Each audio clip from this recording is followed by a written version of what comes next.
సుందరాయ శుభాంగాయ మంగళాయ మహోజసే సింహశైల నివాసాయ శ్రీ నృసింహాయ మంగళం. శ్రీ శ్రీ శ్రీ వరాహలక్ష్మీ నృసింహస్వామి వారి సన్నిధానంలో పుష్యశుద్ధ త్రయోదశి మంగళవారం ఆర్ద్ర నక్షత్రం జనవరి 23వ తారీఖు యథావిధిగా 4 గంటల నుంచి 4:30 గంటల వరకు సుప్రభాత సేవ.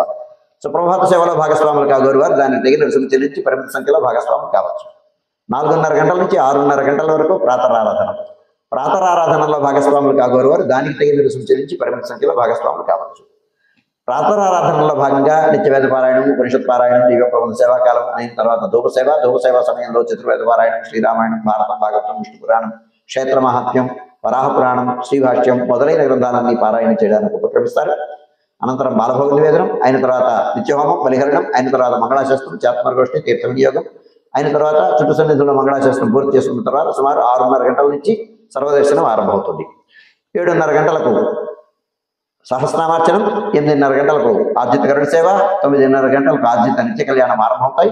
ఆయా సేవల్లో భాగస్వాములు కాగోరు వారు ఆయా సేవలకు తగిన రుసుము చెల్లించి పరిమిత సంఖ్యలో భాగస్వాములు కావచ్చు.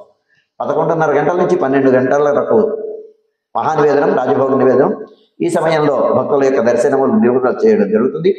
ఆర్ద్రాప్రయుక్తమైనటువంటి ఆస్థాన సేవాకాలం ఈ సమయంలో ఉంటుంది.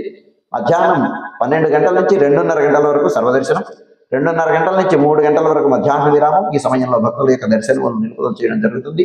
మధ్యాహ్నం 3 గంటల నుంచి రాత్రి 7 గంటల వరకు సర్వదర్శనం, రాత్రి 7 గంటల నుంచి 8:30 గంటల వరకు రాత్రి ఆరాధన. రాత్రి ఆరాధనలో భాగస్వాములు కాగోరు వారు దానికి తగిన రుసుము చెల్లించి పరిమిత సంఖ్యలో భాగస్వాములు కావచ్చు.